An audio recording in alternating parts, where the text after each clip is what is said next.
La Sociedad Española de Radiodifusión presenta... Ser... ¡Viva la radio! Podcast. Siempre.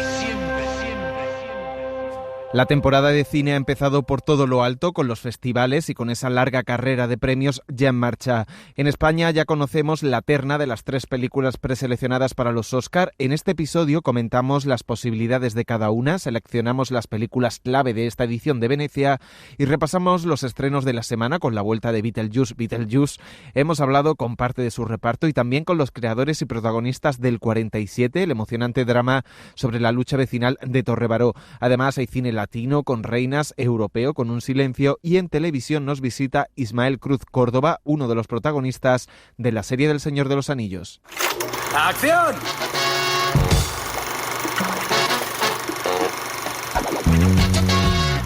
El cine en la Ser con Pepa Blanes.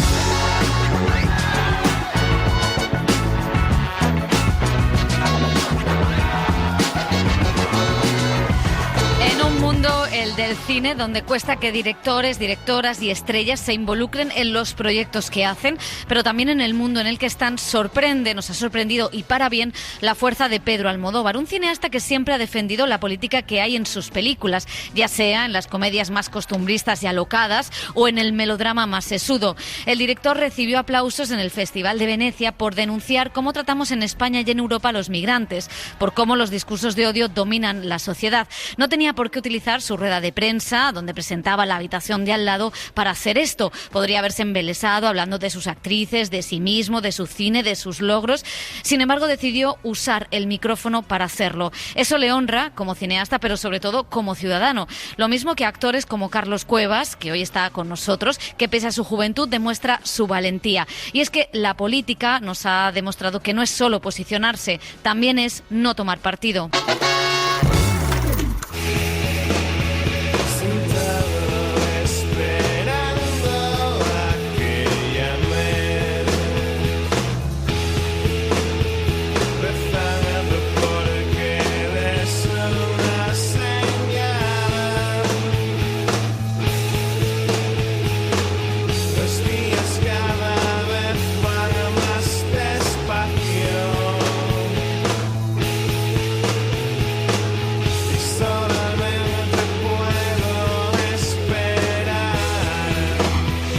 Hola, ¿qué tal? Bienvenidas, bienvenidos a El Cine en la Ser. Tenemos estrenos, algo de Venecia que vamos a comentar y, por supuesto, la terna de películas finalistas para representar a España en los próximos Oscar. Henry, ¿estuviste en Flossenburg? Otra vez con eso, por favor, se lo he dicho 1000 veces. Puedes aportar pruebas reales de que estuviste en Flossenburg. Y no sé, es que, perdona, pero no sé cómo decirlo. Esto es una cosa y derribo, me parece a mí. El problema es que cuando se hablaban entre ellos no les salían las palabras. Solo podían hablarse con la música. Pensaban que la música puede decirlo todo, pero luego no se entendían una mierda. Siempre me han emocionado Yupanqui, Mercedes Sosa. Yo tenía que conocer su paisaje, sobre todo el paisaje humano, ¿no? Y ahí recordé, porque yo de niño soñé con cantar. Bueno, pues Son Marco, de Aitor Arregui y Jon Garaño, segundo premio de Isaki Lacuesta y Paul Rodríguez, y una ópera prima, La estrella azul, de Javier Masip. Estas dos últimas ya se han estrenado en cines y la de los autores de La trinchera infinita o de Andía lo harán el próximo mes de noviembre. Precisamente la película que protagoniza Eduard Fernández, como ese impostor que no estuvo en los campos de concentración, ha tenido su estreno aquí en el Festival de Venecia, en la sección Orizzonti. Es que yo creo que también un tema de la película es la verdad, ¿no? O sea, en estos momentos en los que parece que la verdad no importa, o sea, y en algún sentido, para Marco, algunas veces cuando se justifica parece como que tampoco la verdad es lo importante, ¿no? Que casi que es más importante cómo lo cuentas que quién te lo cuente y que sea el dueño de la verdad, por decir una forma, ¿no? Entonces, en estos momentos en los que a veces, o sea, cuesta, ¿no? Lo que es la posverdad, ¿no? Que cuesta un poco saber qué es verdad, qué es mentira, Bueno, pues para comentar, para analizar las posibilidades que tienen estas 3 películas, cuya decisión de la Academia pues sabremos el próximo 18 de septiembre, tenemos, como cada semana, a Leo Castro y José Manuel Remero, los que más saben de todo esto. ¿Qué tal? ¿Cómo estáis? Hola. Panel de expertos. Sí. Panel de expertos, la pizarra, por favor. Bueno, a ver, no sé si os ha sorprendido la terna, no sé si tenéis alguna favorita, no tanto que os guste más, sino quizá que pueda hacer una carrera en Estados Unidos. Pues yo he visto Segundo Premio y he visto La Estrella Azul. Marco todavía no la he visto, pero creo, sin haberla visto, que me parece que Marco cuadra más en la categoría o puede tener más posibilidades a priori. Bueno, es un poco entre la distancia, ¿no? En la distancia de este comentario. Luego lo que sí, hablando precisamente la semana pasada con un académico, decía que había muchas películas que no habían visto, ¿no? Que es verdad que las tienen en su plataforma, en VO Mac me parece que se llama, las películas que pueden optar, pero que había muchas que es que no les daba tiempo ni a verlas. Entonces yo imagino que películas como la de Pilar Palomero, no sé, y Ciar Bollaín, que a priori parecía que también tenían sus posibilidades, pues han quedado un poquito relegadas. No sé si por fechas se podían también presentar, pero me parece que todas esas películas que aún no se han visto, creo que se han quedado un poquito relegadas precisamente por eso, porque es que los académicos no han dado abasto y entonces han tirado más por lo seguro, es decir, por aquellas películas que ya se habían estrenado y que habían tenido un cierto éxito, como es La Estrella Azul y Segundo Premio, ¿no? Que me parecen muy acertadas, me parecen grandes películas, pero las veo más complicadas de encajar en lo que es la categoría al Oscar de Mejor Película Internacional. Sí, yo de entrada diré que creo que este año quizá tengo la impresión de que se ha votado lo que le gusta a la gente y no pensando en las posibilidades de Oscar, ¿no? Sino lo que ha gustado realmente de la cosecha de este año o de lo que se ha visto este año. Sí que sorprende un poco esta apuesta por lo musical este año entre La Leyenda de los Planetas sí. Y la historia de Javier Macipe, ¿no? De Mauricio Aznar, el cantante de Más Birras, que murió a los 36 años, que bueno, era una sorpresa, pero también había que calibrar el fenómeno que ha sido en streaming, ¿no? En Filmin especialmente esta película, porque en salas también tuvo un paso normal, discreto, no estuvo mal, se estrenó incluso el año pasado, en San Sebastián tuvo su premier en la sección Nuevos Directores, pero luego en febrero se estrenó en salas y había quedado ahí como un poco película que ha ido con el boca a oreja en Filmin creciendo bastante. Sí que me sorprende casi más que La Estrella Azul la apuesta por Segundo Premio, siendo Isaki Lacuesta un director que no ha tenido el beneplácito de los académicos con películas incluso más grandes, ¿no? Y más complicadas, y en este caso sí que creo que ha cautivado desde lo cinematográfico con esta historia tan personal, tan psicodélica de los planetas, recuperando, como dicen ellos, la leyenda de los planetas. Y Marco yo creo que es la apuesta como más contundente o más segura desde que es un drama. Los dramas entran mejor en película internacional, ahí están los datos y las estadísticas de todos los años. A los americanos es verdad que nunca se les agota el tema de la Segunda Guerra Mundial, aquí se toca un poco de lado, pero es importantísimo, claro, ¿no? El holocausto a través de la figura del impostor y de los deportados de otros países que no han tenido tantas historias, y que cuenta, como hemos dicho ya, con esa interpretación colosal de Eduard Fernández. Eso puede ser un arma de doble filo también, ¿no? Sí, totalmente. Sí, sí, porque... Sí, yo creo que, claro, la cosa es qué otras películas hayan, ¿no? Que es verdad que la película de Marco, que ha sido muy bien recibida aquí en Venecia, porque el suceso que cuenta es tremendo, pero claro, y porque tiene una interpretación brillante de Eduard Fernández, pero claro, si hay otras películas de una temática similar, y este año estamos viendo muchas películas que hablan del fascismo, que hablan de dictaduras, que hablan de periodos de guerras, no sé si eso puede hacer que pierdan o no. En el caso de Segundo Premio, que yo como fan de Isaki de los Planetas estoy muy a tope, es una película que me gusta mucho, tampoco sé si es el código, ¿no? para los académicos, y me pasa un poco con La Estrella Azul. Quizá de todas, Marco es la que veo que tiene un poco más de posibilidades de hacer algo, aunque las tres son estupendas. Y yo sí que he hecho en falta Volveréis, porque es una película que rompe un poco con lo que es lo habitual en esa categoría. Es una comedia, es una cosa muy refrescante, y yo creo que por lo diferente con el resto de las propuestas, que hay muchas y muy variadas de otros países y que han pasado por grandes festivales, quizá la de Jonas Trueba, no es que lo tuviera asegurado, pero quizá como que podría ser más fácil de ver para muchos académicos, ¿no? Entonces ahí me queda un poco la duda. Sí, va a ser curioso ver cuál de las tres, ¿no? Porque también La Estrella Azul tiene algo de ese Sugar Man, como ese documental que ganó el Quizá Oscar. muy local la historia, sí, ¿no? Pero bueno, es que es una incógnita y este año es verdad que hay muchas películas internacionales, especialmente ya sabemos que Cannes es una categoría y el festival muy difícil de entrar y el Festival de Cannes marca la agenda, y lo que ha habido en Cannes Internacional, pues hay bastantes potentes. De hecho, bueno, ojalá Pedro Almodóvar se cuele. No se puede colar en esta categoría porque la película es en inglés, pero ojalá se cuele en mejor guión, dirección, actrices, en banda sonora. Ojalá.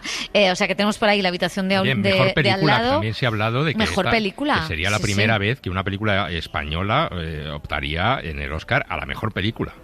Ese aplauso de 17 minutos... puede decir algo, a ver, no me fío de él nos decía en una entrevista que escucharéis más adelante, bueno, lo del aplausómetro no significa nada, que me quieren mucho. Bueno, y la verdad es que quizá las dos grandes competidoras son la película iraní, que compite, o sea, es la representante de Alemania, y la película de Francia, sí.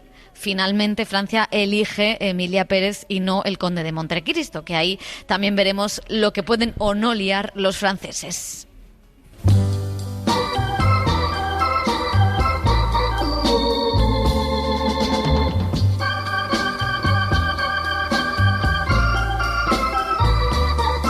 That's life. That's life.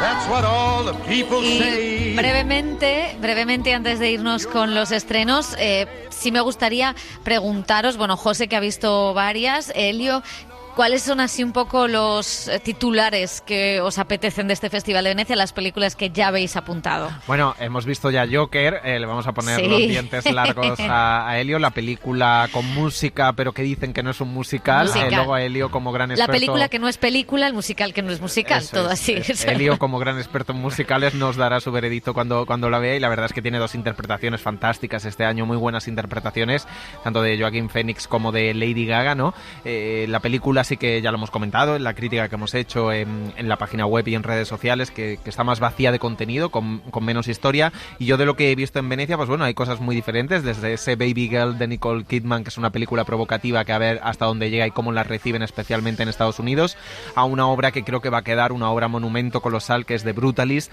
esa epopeya de Brady Corber con Adrien Brody, que puede estar también, si los académicos de Hollywood se ven las 3 horas 35 que dura la película con intermedio, pues de esa epopeya, como decimos, que va también de un superviviente del Holocausto, un húngaro superviviente del Holocausto que llega a Nueva York y se encuentra, como decía el director, con el capitalismo. Yo creo que es la gran película que saldrá de Venecia, pero ha habido otros títulos, Pepa, también muy interesantes.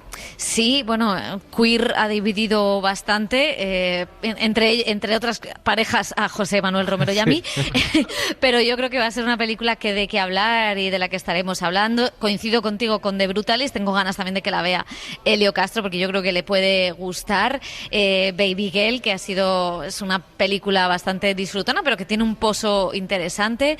Y luego una pequeña película italiana, Vermiglio, de una directora, Maura Del Pero, que no teníamos muy ubicada y que realmente ha sido como una de las pequeñas sorpresas de este festival. Y eso es un poco lo que destacamos. Y lo que citabas antes brevemente, la de Yo estoy aquí, ¿no? En Sting Here, de Walter Salles, brasileña, que justo habla de la dictadura argentina, hablando de las posibilidades de Marco, ¿no? Que también hay muchas películas que hablan también de las heridas o de los temas relacionados con la memoria histórica. Oye, y Angelina Jolie haciendo de María Callas, pero ¿qué es Angelina eso? Jolie, sí, ella está impresionante. Nominación al Oscar ya. Nominación al Oscar, esperemos. Nicole Kidman, nominación al Oscar. Que ya nos han hecho toda la categoría en esta todas. Venecia. Julianne Moore, Tilda Swinton, Nicole Kidman y Angelina Jolie. Los que no van a estar son George Clooney y Carla Clooney. Sofía. Los que no van a estar son George Clooney y Brad Pitt por Wolves, esa película que han presentado fuera de competición en Venecia, que ya comentaremos en su momento. No, pero hay que decir que George Clooney es un señor que habla de periodismo, que habla de todo, que habla de cualquier cosa que le preguntes en la rueda de prensa, y eso se agradece. O sea que le damos también las gracias, igual que a Pedro Almodóvar y a Carlos Cuevas. Bueno, vamos, si os parece, a pasar a los estrenos de la semana. Ya os contamos en el episodio anterior de Cine en Láser cómo había sido el desembarco de Beetlejuice aquí en Venecia, la película que inauguró el certamen y que, como decimos, es el gran estreno en cines. Mi madre se crió aquí, en esa vieja casa de la colina. ¿En la casa encantada? ¿Tu madre es Lydia Ditz? Por desgracia. Es una leyenda. Los vivos y los muertos ¿pueden coexistir? Esta es la mía. Los fantasmas no existen. Hay que ser muy ingenuo para tragarse eso. No me puedo creer que esté haciendo esto. Beetlejuice, Beetlejuice, Beetlejuice.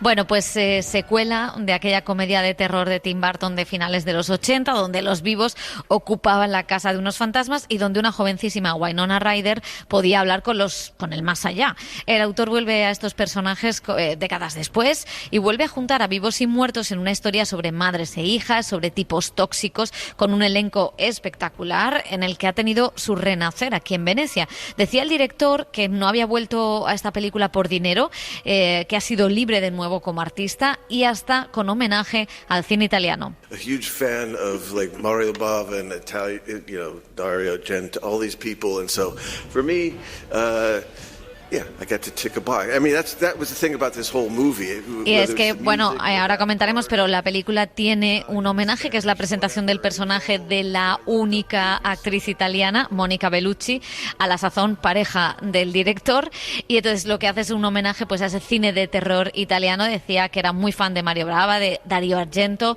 y que para él había sido un pequeño honor hacer esta escena en una película que, bueno, ahora comentaremos. Vamos, si os parece, a escuchar primero a los protagonistas, porque también de esa libertad creativa hablaba Michael Keaton, que vuelve a ese personaje de Beetlejuice. There are so few opportunities to be in something that you can say is 100% original and unique. Because, you can see a wonderful film, but it was inspired by something somewhere. Decía el actor que hay pocas oportunidades de estar en un proyecto original y único, y que esto es algo que no se ha visto antes. Bueno, José Manuel Romero ha entrevistado al resto del reparto, entre ellas a Catherine O'Hara y a Gina Ortega. Sí, la actriz de la serie Miércoles, producida también por Tim Burton y cuyos creadores son los guionistas de esta secuela de Beetlejuice, es el gran fichaje, como decimos, de esta segunda parte. Filming TV and filming movies, it's very different. It's a very different process and schedule. So it was just nice to see Tim in that environment. Decía la actriz que rodar televisión y cine es muy diferente, el proceso es diferente, pero que ha disfrutado muchísimo el ambiente con el reparto y con un Tim Burton que estaba tan entusiasmado en el set de rodaje, le tiene tanto cariño a esta historia, a este personaje, que les contagiaba esa pasión. A su lado, Catherine O'Hara nos contaba que estaba también deseando volver a este universo y que Tim Burton llevaba tiempo dándole vueltas para encajar las piezas. Para ella, el cine de Tim Burton es tan especial por los personajes. But he cares. He's always really cared about his characters, and he's related to them. So, he presents very real Nos contaba la actriz que Tim Burton cuida a los personajes y por eso la gente los siente tan reales y se siente identificados con ellos. Más allá de su arte y de su universo creativo, hay algo importante. Nos decía, Tim Burton nos muestra personajes que necesitan amor, que necesitan ser queridos, y eso a la gente les gusta y les hace sentirse identificados. Decía la actriz que decía que todavía recuerda la primera parte y ese baile, además de que su marido, nos decía, en la primera parte era el diseñador de producción y lo recuerda perfectamente. En el reparto también figura Justin Theroux, una de las cuentas pendientes de Tim Burton, que era raro que no hubiera entrado en su universo, sí, que es Willem Dafoe. Siempre se ha dicho que el actor iba a ser Joker en el Batman de Tim Burton, ¿no? También con Michael Keaton. En lugar de él fue Jack Nicholson finalmente, y ahora por fin trabajan juntos estos dos actores. El intérprete dice que hay pocos directores que puedan presumir de ser unos visionarios y de haber creado un género propio como Tim Burton. I think in his kind of aesthetic, he's an animator, he's a drawer, so Enumeraba William Dafoe todos los motivos por los que Tim Burton ha cambiado la historia del cine, por su estética, porque es un animador, un dibujante, sabe cómo manejar la narrativa y la imagen, tiene ese sentido del humor, esa comedia negra, ahora la comentaremos, que le ha hecho crear un universo propio. Beetlejuice fue algo nuevo, refrescante y radical, es alguien con una visión propia, nos decía el actor. Pues la verdad es que tiene toda la razón. Yo es que cada vez que veo a Tim Burton, que he sido muy fan de él, pero me recuerda a ese sketch de La Hora Chanante y me hace mucha risa ya el propio director, ya lo siento. Pero bueno, a mí me ha gustado mucho este Beetlejuice, me lo he pasado muy bien y la verdad es que me alegro mucho por Tim Burton. Elio. No, que tú faltabas también, por opinar. Yo también me lo he pasado muy bien, ¿no? La verdad es que me ha divertido mucho, me ha parecido muy entretenida y me ha parecido que está muy bien ligada el recuerdo a la película de finales de los 80, de los 90, con esa generación, con los personajes. Está muy bien encajado con los nuevos personajes, con Jenny Ortega, para acercarla a estas nuevas generaciones. Es una película que tiene ese humor negro de Tim Burton, hablando de la muerte con total naturalidad, con risas. En fin, yo creo que lo tiene todo, tiene ese aspecto musical, con la música del soul, con la música más moderna de esta generación. Es decir, que lo tiene todo para entretener, y con Michael Keaton, que me parece que está desternillante, una vez más, ¿no? Repitiendo el personaje. Y ese homenaje a Mónica Bellucci, además, es increíble. Descompuesta, agrapada, intentando esconder, o no, su belleza, que es imposible esconderla, ¿no? Pero me parece que la película tiene muchas cosas que la pueden hacer muy atractiva para todo tipo de públicos. Y es la recuperación, podríamos decir, de Tim Burton después de haberse dado unos grandes patinazos. Y a ver, yo creo que también él había olvidado o había escondido o había dejado atrás las esencias propias del cine suyo, sí, ¿no? Del cine de Tim Burton. Yo creo que sí, y sobre todo se había olvidado del humor o de cierta, no malicia, pero sí cierta intención, ¿no? Porque la primera Beetlejuice se puede leer como una película contra la especulación urbanística y la gentrificación, ¿no? Con esos ricos que van a ese pueblo y que quieren construir casas, y en las casas hay fantasmas, ¿no? Y esta, sin embargo, pues sí que habla de relaciones tóxicas. Me parece muy significativo que un hombre de esa edad, ¿no? Ponga 3 historias de 3 mujeres, donde las 3, cada una a su manera, tienen a hombres a su lado que son lo peor, y luego las pullitas que lanza a Netflix, a lo políticamente correcto, a Disney, a los influencers, que me parece divertidísimo. O sea que yo creo que también se ha encontrado con esa intención que quizá sus proyectos más faraónicos, que son los que fracasaron, o más ñoños, pues no tenían, ¿no? José. Sí, también, perdona, no, también hay una pullita a Disney en la película, y viene de hacer Dumbo, ¿no? Que fue un fracaso, o sea que sí que tiene algunas cuentas pendientes y que se ha cobrado ahí, pues sutilmente, digamos. Yo creo que recupera bastante su esencia, ¿no? También su estilo gótico, ese universo poblado de criaturas o monstruos, a cual más pintoresco, y sí que noto también ese cariño a los personajes, a todos los personajes, a los buenos y a los malos y a los villanos que puede haber en la película, recuperando también mucho de esa comedia negra que comentabais. Y a mí sí que me gusta, creo que el momento Mónica Bellucci es uno de los grandes momentos cinematográficos del año, porque esa pieza, ¿no? Salseos, querrás decir. No, es que es increíble esa pieza. Yo estaba flipando y con el homenaje al cine italiano, y sí que encuentro ese cariño, esa ternura a los personajes, y que creo que también ha contado con una cosa a favor, que yo sí que noto a todo el reparto entregadísimo, que se lo están pasando bien, y eso se transmite a la pantalla. Y para esto vale hacer una secuela 30, casi 40 años después, si además de contar una historia nueva, actualizas nuevas generaciones, transmites ese buen rollo, te lo pasas bien y encima deslizas algo de crítica social, ¿no? Así que creo que es una película que se ve perfectamente. Pues vamos a ir con crítica social, precisamente, ya que lo mencionas, porque hablamos del cine español ahora. El 47 es la nueva película de Marcel Barrena, que dirigió hace unos años Mediterráneo. Con ese mismo énfasis en el cine social, nos trae esta película que aborda un suceso real, el secuestro de un autobús por parte de un conductor para lograr que hubiera servicios de transporte en la barriada donde vivía, en Torre-Baró, en Barcelona. El conductor no es otro que Eduard Fernández. Això encara que ho és, no se'n diu Barcelona. Que Manolo Vital y la gente que emigró, los emigrantes, ¿no?, que había en aquella época, sobre todo eran en Cataluña, eran de Andalucía, también de Castilla, pero Andalucía, Extremadura, llegaron a construir Cataluña, digamos, a construir Barcelona con sus manos. Yo, alguien ya que construya lo que sea con las manos, me parece maravilloso, y para hacerle un homenaje, pero construyeron Cataluña, por tanto son parte de ella porque la han construido con sus manos, se integraron y demás, ¿no? Pues eso pasaba en los 70. Eso también pasaba en Euskadi con otros, o en Madrid con otros. O sea, siempre es el que viene de fuera, porque tenemos miedo, no ya solo a su religión, a su color, es que tenemos miedo a la pobreza. Ese es el tema. ¿Para qué sirve? Pues mira, a nivel emocional, para saber que somos emigrantes. Hemos sido grandes emigrantes los españoles, tanto aquí como en Latinoamérica, ¿no? Y a nivel racional y práctico, por una cosa muy simple, que la extrema derecha tiene que saberlo y hacen ver que no, que es que necesitamos emigración porque hay una tasa de natalidad muy baja y se necesita gente que trabaje para pagarnos la jubilación del mañana. Es decir, eso es así, no lo pueden pasar por alto y en todo caso que sean honestos, que sean sinceros y que se hable de los temas con toda claridad. O sea, vamos a evolucionar hacia allí porque el mundo, yo al final yo me lo imagino como el futuro, como el bar de las galaxias, donde todo el mundo va y se sabe de qué galaxia viene, está igual, estás ahí. ¿sabes? Y todos nos tomamos unas cervezas, pero ese proceso de llegar hasta ahí, hostia, creo que es importante que pelis como esta o que historias como las de nuestros padres, abuelos, recuerden que ellos también sufrieron esto. Yo estaba, recuerdo, en Plaza Cataluña y estaba mirando, digo, hay una mujer ahí que me mira mucho, que está llorando, y viene el Marcel y me dice, es su sobrina, creo que era. Y digo, y llegó y estaba temblando, y dice, es que he visto a Manolo, y claro, para mí es muy emocionante. Total, la gente reacciona muy bien a Manolo Vital. Incluso uno me dijo algo muy bonito, hay que ver esto del cine, cuánto trabajan, lo que habrán buscado para encontrar a usted, que igual que Manolo Vital. Y digo, pues mira, pues sí, yo quería hacer esta película por muchos temas, pero uno de ellos es para llevar ese cambio de marchas, que era una bola que se hacía así, lo he hecho, lo he llevado. Por lo demás no es tan difícil conducirlo, hace mucho ruido y la primera y la segunda con ellas casi que tiras.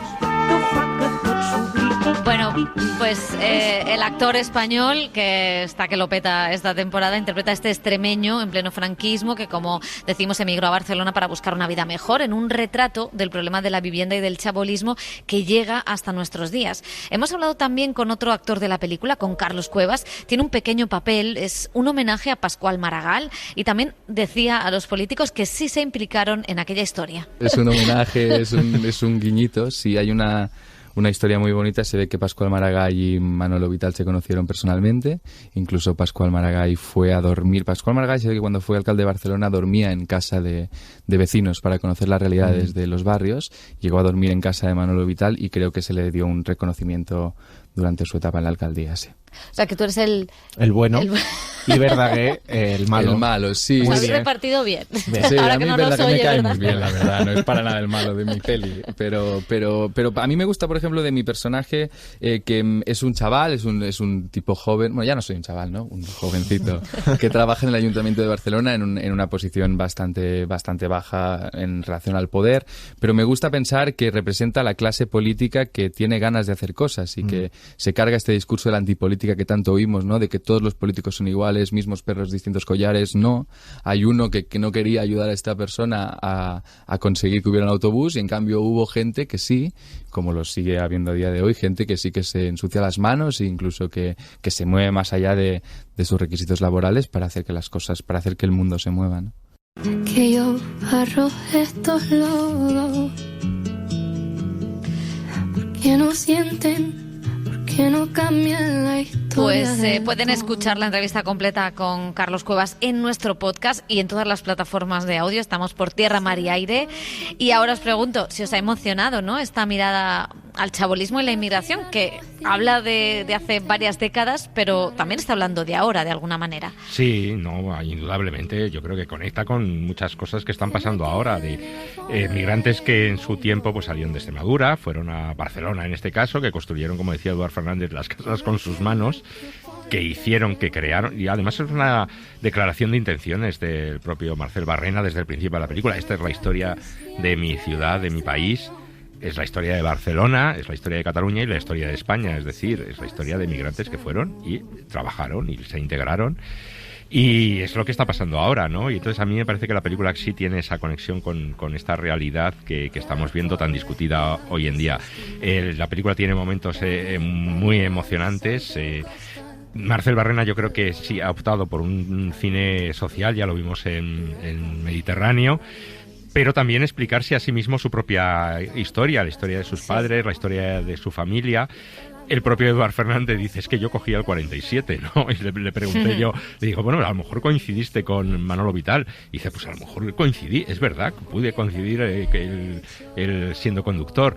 Es decir, es esa intrahistoria que hemos visto muchas veces, las historias de los países no son las historias de las batallas, de los grandes logros políticos, de las frases altisonantes, sino es el trabajar día a día de las personas. Y yo creo que esta película sí lo refleja. Y sobre todo, perdón, José, sí. No. No, que yo creo que refleja también una cosa que hemos perdido, que es que hemos perdido la unión colectiva, ¿no?, frente a algo, o el pensar que protestar no sirve de nada. Y muchas veces estas protestas, que bueno, en su momento puede parecer excesivo, ¿no?, coger un autobús y secuestrarlo, pero que no es secuestrarlo en sí, ¿no? Es decir, para que el oyente se haga una idea, ¿no? Pero sí, que puede parecer algo fuerte, y sin embargo este tipo de protestas son necesarias para seguir avanzando, ¿no?, mientras no hay una protesta violenta, como no pasa en este caso. Entonces yo creo que es importante también que la película muestra que muchas veces estamos en una sociedad que nos aleja a unos de otros, y sin embargo hay una cosa preciosa, que es que para que las chabolas se puedan construir a tiempo, se construyen entre todos, cada uno una noche se construye una, entonces todos juntos construyendo una misma casa. Es importantísimo, yo creo, que ese mensaje que da la película de unión frente a un sistema que quiere hundir a los que vienen de fuera, a los que no tienen recursos, ¿no?, que siempre genera dos clases. Y yo creo que lo que hace esta película es eso, aparte de ser un espejo con el momento actual. Había en Madrid una exposición hasta hace muy poco de los poblados chabolistas y los barrios madrileños, y cómo era la situación de la infravivienda en todo Madrid en esos mismos años, ¿no? Y creo que efectivamente eso pasa en todas partes de España, pero concretamente en Cataluña, pues esas barriadas que luego dieron paso a los Juegos Olímpicos y dieron caso a un montón de cosas, son muy significativas de lo que es la Barcelona de hoy, ¿no? Sí, justo iba a comentar eso, la secuencia inicial de la película, ¿no? Lo emocionante que es que si no tenías construido el techo de la casa, te la tiraban a la mañana siguiente al amanecer, y entonces deciden pues ir construyendo una casa de cada uno, que es una casa para todos, en el sentido, creo que sí, que esa historia de lucha vecinal, de lucha obrera, de comunidad, de reivindicar lo colectivo, de reivindicar los servicios públicos que lleguen a todo el mundo, a las barriadas, que también pasan cosas y los servicios públicos no pueden llegar a los sitios, que puede haber inundaciones, puede haber incendios, como en el caso de la película, pueden pasar cosas, ¿no? Y está la vida de la gente, y que, como decía también uno de los personajes, y recordaba en la entrevista que hemos hecho Carlos Cuevas, la gente que ¿quién quiere subir a Torre Baró? Pues la misma gente que ha bajado a trabajar, ¿no? Entonces, pues claro, pues la mano obrera de esa ciudad sí te interesa que baje como mano obrera, pero tú no quieres subirle unos servicios públicos básicos, ¿no? Y creo que la película, decías, te ha emocionado, yo me la lloré casi entera de haber un poco inmigrantes andaluces en Cataluña, y creo que sí conecta también con la época actual, porque hubo mucha inmigración, como decíamos, entre comunidades en España, huyendo en el posfranquismo, en el franquismo, de la miseria, de las condiciones de vida, de las altas tasas de paro, que fueron a ciudades y fueron tratados de una forma muy clasista, muy racista en cierto sentido, cuando había una integración bastante natural entre la gente de las ciudades, ¿no? Y creo que eso tiene un reflejo en el día de hoy en barriadas que pueden estar en las grandes ciudades, y que es una película que yo creo que va a funcionar muy bien el boca a oreja, que va a emocionar mucho a la gente, y creo que es una película caramelo, y que también puede ir creciendo mucho de cara a los Goya, porque es un tipo de historia de estas que emocionan, que tiene luego su recorrido entre el público, ¿eh? Pues ojalá sea un poco como El maestro que prometió el mar, pero de esta temporada. Y hay un estreno español más, es Estación Rocafort, película de Luis Prieto con Javier Gutiérrez y Valeria Sorolla. Es una historia de terror que nos introduce en esa estación de metro de Barcelona, donde una joven empieza a trabajar y descubre una antigua y tenebrosa leyenda de gente que había muerto allí. Bueno, obviamente la película está inspirada en la leyenda de la estación de Rocafort, que es una leyenda maldita en Barcelona, pero que en Madrid sería la estación de Tirso de Molina, donde por diferentes motivos Molina, por el convento donde se encontraron un montón de cadáveres mientras hacían las obras. Luego la gente empieza a asociar que allí han visto cosas, o que hay cosas, o que han sentido cosas. Si es verdad o no es verdad, no lo sé, pero ese es el origen de esta película. Y cuando yo tengo la oportunidad de hacerla, se me ocurre que aquí hay una versión para hacer un thriller psicológico de horror muy interesante, porque va a conectar con una realidad que está ahí. O sea, y creo que, bueno, a mí como director me permite, con el lenguaje del cine, etcétera, etcétera, contarlo de una manera que me parece interesante como espectador. Entonces, bueno, pues me lanzo a ese proyecto, ¿no?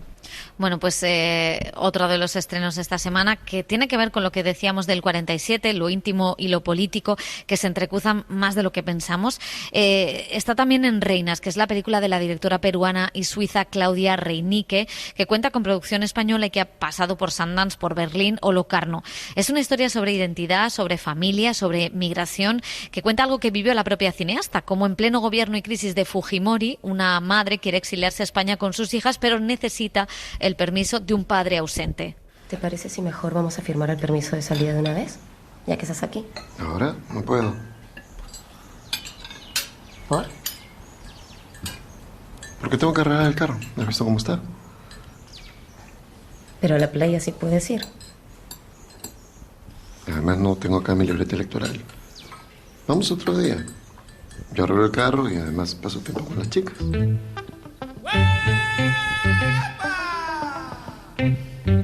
Bueno, pues solo decir que Susi Sánchez es la abuela de esta familia y es una película que tiene producción española y que os recomendamos muchísimo. Vamos a pasar al cine francés porque tenemos lo nuevo del belga Joaquín Lafosse, que compitió en San Sebastián el año pasado con Un silencio, una película surgida de ese espíritu del post-Me Too sobre una familia en descomposición después de que el padre, un abogado de éxito, sea acusado de tener pornografía infantil. Quiero saber qué hacías con mi ordenador. Respóndeme. Solo quería imprimir una cosa. ¿El qué? ¿Imprimir el qué?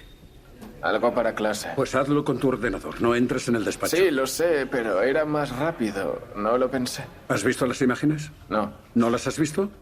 No. Rafael, no quiero que veas las imágenes del caso. No deberías. No sé, no he visto nada, tranquilo. No quiero que veas esas imágenes. Son demasiado impactantes.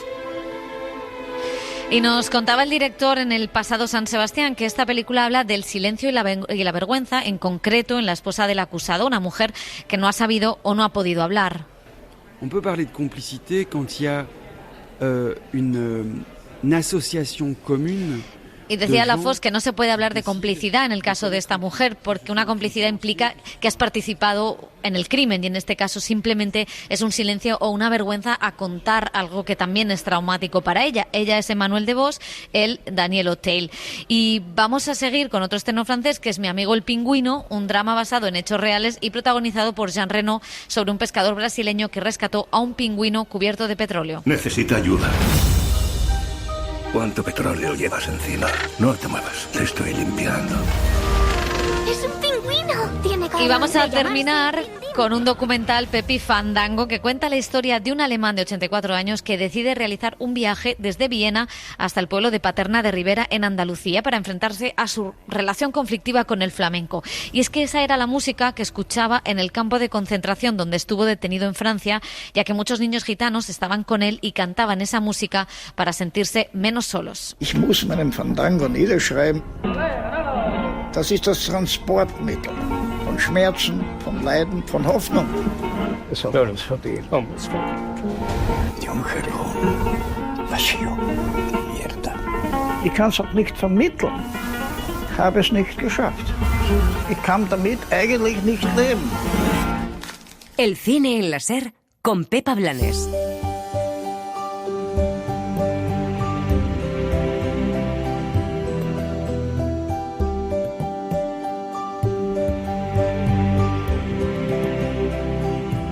Las series. Now let the song begin. Let us sing together. En televisión viajamos a la Tierra Media porque ya se ha estrenado la segunda temporada de Los Anillos del Poder, la serie que sirve de precuela del Señor de los Anillos. Sauron se convierte en el protagonista absoluto de una tanda de capítulos que ahonda en la lucha entre el bien y el mal y muestra cómo se crea el Anillo Único.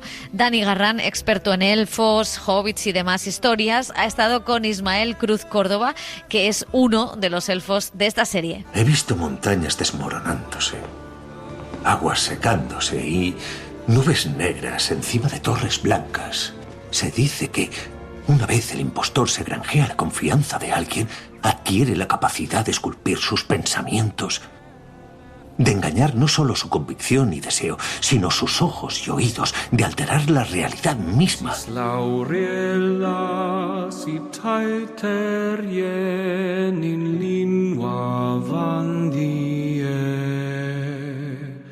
Am Palavai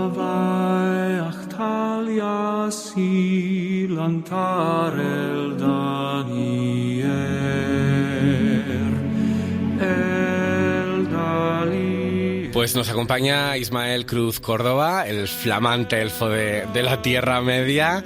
¿Qué tal? ¿Cómo estás? Muchas gracias por venir. Bien, ¿y tú? Flamante.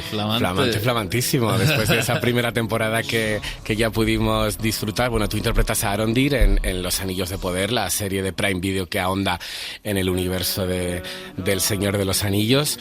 Esta segunda temporada es más oscura, con ese mal aflorando en la Tierra Media, explicando al inicio el origen de Sauron. ¿Qué podemos esperar de esta nueva tanda de capítulos? Eso mismo, la primera temporada pues había una sospecha del mal. El mal estaba... Arondir fue uno de los primeros que la percibió. Nadie le hizo caso, ya ves cómo terminó la cosa.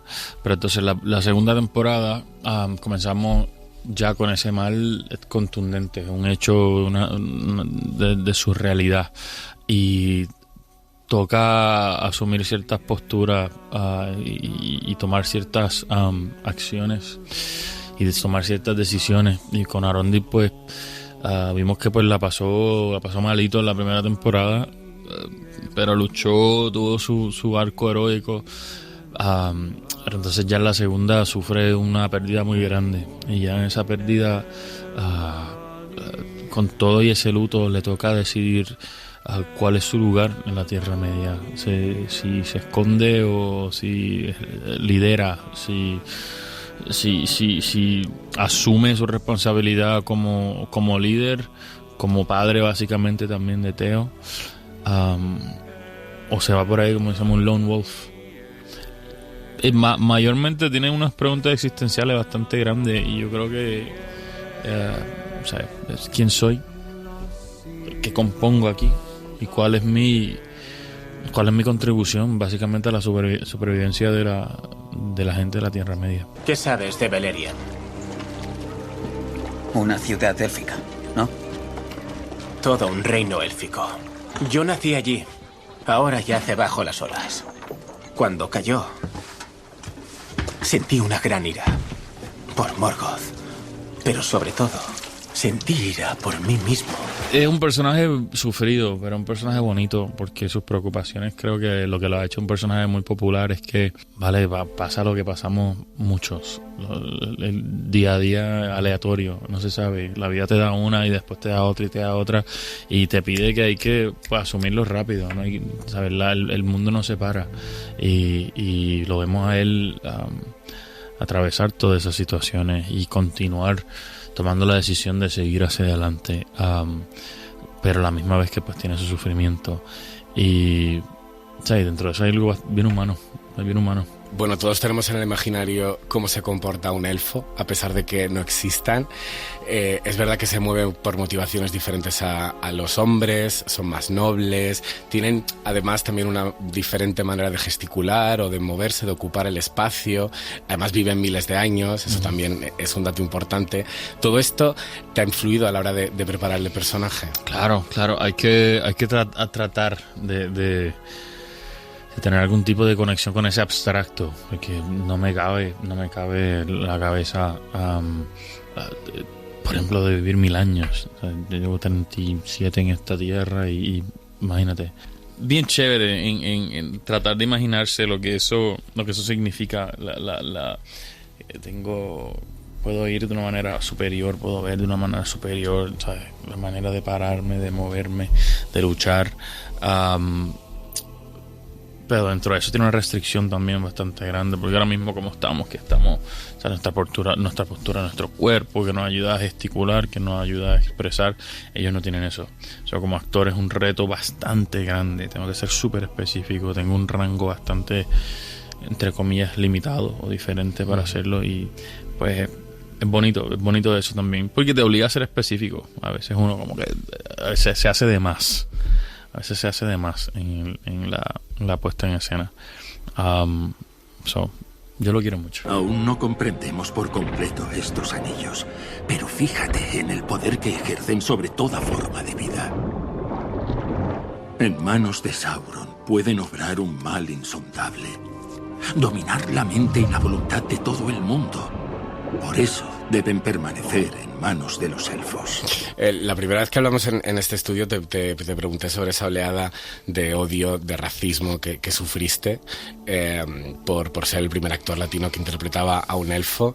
En ese momento, y lo sigues haciendo, alzaste la voz de la diversidad, te erigiste como una voz importante para tu comunidad. ¿Cómo ha sido el recorrido desde entonces? No sé si ha cesado toda esa oleada, ha ido a más, ha ido a menos. ¿Cómo lo llevas? O sea, hay una combinación de factores ahí. No me consta tanto cuánto ruido hay ahora mismo, porque uno pues tienes que bajarle el volumen, tienes que cambiar el enfoque, y también, bueno, cuando hablamos todavía el personaje estaba fresco. Y ya salió la serie completa, ya se vio, ya pudieron ver la calidad de mi trabajo, y creo que eso habla por sí solo. Y muchas personas pues se han expresado también de una manera que sienten que Arondir es increíblemente élfico, ¿sabes? Tiene un valor élfico, o sea, superior a X o Y, y de eso es de lo que yo me resguardo, de eso es lo que yo me arrimo, porque ya también hay que ayudar a la gente a ver a uno como más que una piel o que una etnia. El mundo es diverso, y cuando estamos hablando de cuestión de representación, que si había, que si no había, mira, en un momento dado había muy pocas personas haciendo cine, había muy pocas personas haciendo televisión, no todo el mundo tenía una cámara encima, o sea, no constaba, no habían los mismos derechos, no había el mismo acceso. Las cosas han cambiado, pero el mundo siempre ha sido diverso, siempre hemos estado aquí,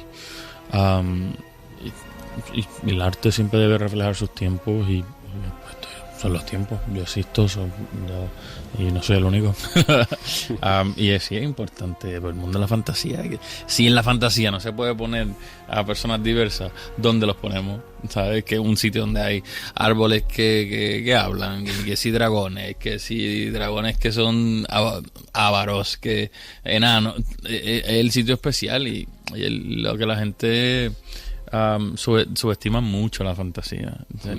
Este género nos ayuda a visualizar conceptos bastante profundos de una manera un poco más segura, más mágica, y efectiva, ¿sabes? Es un espacio súper importante, y también está diseñado no tan solo para ser intelectual, no tan solo para cargar estos mensajes, para darle un break a la mente, pero de una manera positiva. Yo creo que te activa esa sensación de asombro cuando uno es chiquito, que no juega mucho, que la vida es un poquito más mágica, que nos disfrutamos la vida un poquito más. Yo creo que la fantasía te da ese espacio. No deseo brindar por los anillos de los elfos. Mi deseo es que hagáis anillos para los hombres. ¿Anillos para hombres? Los hombres no son elfos. La codicia les domina. El riesgo de corromperlos es mucho mayor. Sois muchos ya los actores y las actrices latinos que estáis luchando por la visibilidad, por la igualdad de oportunidades. Nosotros aquí en este programa hablamos la temporada pasada con Eva Longoria y con Sofía Vergara, que se han convertido en productoras también, sí, para crear esos contenidos, ¿no?, que a ellas les interesan y que quieren poner en la palestra. ¿Cómo de necesario crees que es contar estas historias, colocar el foco en las personas que tienen algo que contar sobre ello? Sumamente interesante, sumamente importante, perdón, y de hecho que lo hablaba con Eva Longoria hace 2 meses que estábamos haciendo una película juntos, porque se quiera o no se quiera todavía, o sea, hemos mirado siempre la arte representativa, donde, o sea, vemos personas como ejemplos a seguir en lo que es lo social, y muchas veces se empieza en el teatro, se empieza en el cine, y eso pues tiene una repercusión en la vida real. Nos ayudan a imaginarnos, nos ayudan a soñarnos, y esas dos cosas nos ayudan a crearnos. Es necesario ver historias diversas, es necesario crear espacios diversos, es necesario, y también es como más que tener que defender el por qué, pregúntense por qué no, ¿sabes? ¿Y tú te ves en un futuro dando el paso a la producción o a la creación? Sí, absolutamente. Eso es algo que de hecho está ahora mismo en marcha. Estamos trabajando en unos proyectos, he escrito unas cosas, y sí, es la evolución la más natural y lo más que me emociona, poder dirigir, poder producir, poder crear estos espacios para contar historias diversas. Y no estamos hablando nada más de raza, estamos hablando de ideología, de forma también, porque la gente pues habla de diversidad y piensa en una cosa específica, pero diversidad es poder tener al mismo tiempo una película como Dune y al mismo tiempo tener una película como Everything Everywhere All at Once, ¿sabes? Eso es diversidad de género, del medio, y eso, ay, que es tan divertido. Como tú puedes ir a la cartelera y una cosa, o sea, todas las semanas algo que ver, algo que mirar. Estoy súper emocionado ya de entrar en ese espacio como director, como productor. Maestro Círdan, no puedo fiarme de esos anillos. Cuán bello es si nace parcialmente del mal. Es igual de bello.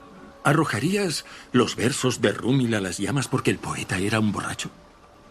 Juzga la obra y deja el juicio acerca de aquellos que la fraguaron al juez que todo lo ve. Se llama humildad. Y para la mayoría es difícil, pero es la forma de visión más veraz. En los créditos de la serie, si no me equivoco, aparecen solo mujeres como directoras. Sí. Detrás de esta segunda temporada, no sé si has trabajado con ellas codo con codo y si aportan algo diferente, una visión diferente o un ambiente diferente a la hora de trabajar que con los hombres. Pues trabajé con 2 de las 3, con Charlotte Brandstrom y con Sana también. Y sí, a mí o sea, la ciencia específica de por qué se siente diferente no te puedo decir, pero la realidad del caso es que he tenido la oportunidad de trabajar con varias directoras y por alguna razón siempre salimos más temprano, completamos el día, por alguna razón estamos bien en el schedule. ¿Sabes? Es que yo crecí con mujeres, ¿sabes? Y me parece siempre que hay una manera superior de vivir la vida, de la fuerza, de cómo se organizan, cómo nutren, pero también cómo asumen, o sea, unas posiciones, unas posturas con fuerza. A mí me va bien. A mí me va bien cuando hay directora en el set. Me siento súper apoyado. Y lo mismo que estamos diciendo, también las mujeres llevan rato tratando de tener un espacio equitativo. Así que cuando llegan al set tienen algo que probar también. Y muchos ojos mirándoles. Así que tenemos unas historias paralelas y nos hacemos comunidad y nos apoyamos y las cosas corren, yo creo que más ligera. Yo hablo así con cuidado, que tampoco quiero crear un escándalo, pero me ha agradado mucho. Bueno, Los Anillos de Poder es una serie enorme en todos los sentidos, en términos de producción, también de repercusión. Después de un proyecto como este, ¿dónde te ves? ¿A dónde quieres llevar tu carrera? Porque no sé si ahora suena más el teléfono o llegan más proyectos encima de tu mesa. ¿Hacia dónde quieres ir? ¿Hacia este tipo de cosas tan grandes, proyectos más íntimos, más pequeños? Una variedad en realidad. Yo o sea, sí, las cosas han sido muy bonitas, he tenido una oportunidad muy bonita este año. Ya comienzo dentro de 2 semanas mi tercera película del año. Hice la primera fue con Eva Longoria y con Eddie Murphy, Kiki Palmer, Pete Davidson, y es una comedia, como el robo de un banco básicamente, súper graciosa. De ahí me fui a hacer una película con Priyanka Chopra, piratas y marineros básicamente en los 1800, o sea, completamente distintas. Y la próxima pues una época moderna en Las Vegas. Me llama la atención continuar haciendo una variedad de proyectos, pero también sí me llama la atención las historias un poquito más íntimas. Pero sí quiero ver, es que yo no le quito mérito a lo comercial tanto como a lo cinearte, ¿entiendes? porque hacer digamos un James Bond tampoco molesta. Claro que no. No molesta hacer como de un mutante o algo así, como tanto hacer una historia de cine de alta estética, de cine de alto libreto, un director fuerte, que de hecho me encantaría trabajar en España, con unos directores que admiro muchísimo. Aquí está ahí, a la vista y a la orden. Me encantaría hacer algo en español. Sí, pero a la mano de eso, pues, dirigir y producir y escribir. Básicamente dije pues que lo quiero hacer todo. Todo. Bueno, pues cuéntame con qué directores te gustaría trabajar de aquí de España, o actores, ¿qué género te gustaría? Mira, a mí, yo obvio que siempre admiro mucho a Almodóvar. Me ha encantado su trabajo, ha sido muy bonito, muy importante, hablando de lo que es historia específica, personajes súper bien construidos. Me encanta el personaje femenino que él escribe, la estética con la que graba. O sea, que me gustan mucho los Javis también. He visto una serie de los Javis que me ha encantado. La Mesías. Sí, y el Veneno también. Ya, porque hablando de relatos originales, en cuestiones estéticas también, pero diversidad del cast. El Veneno, qué bonito eso, que habían 3 actrices haciendo de Veneno. Eso fue tan bonito también. Es que fue mágico. O sea, fue una experiencia súper mágica. Y esas actuaciones con rabia, tú sabes, es una cosa que te inspira muchísimo, porque a veces, ¿sabes?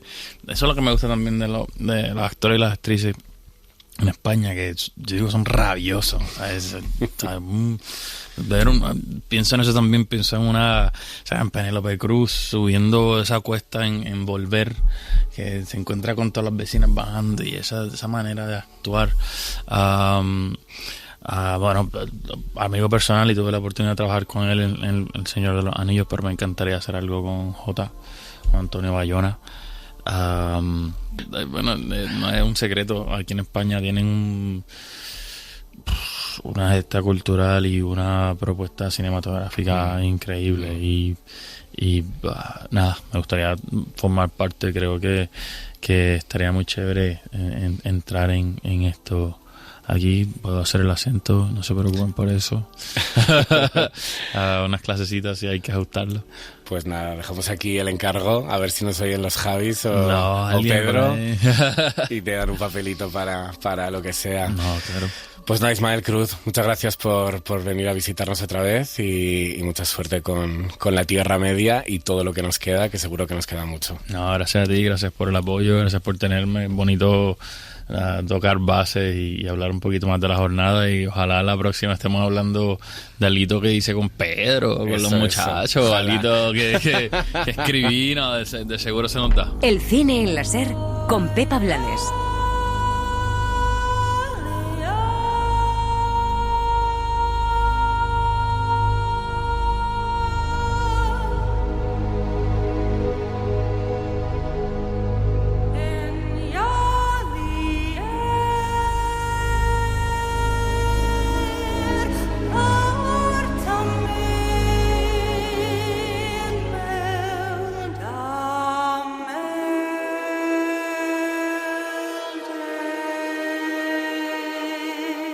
Suscríbete al Cine en la SER. Escúchanos en directo en la SER los sábados a las 7:30 de la mañana y los domingos a las 3 de la madrugada. Cadena SER. La radio.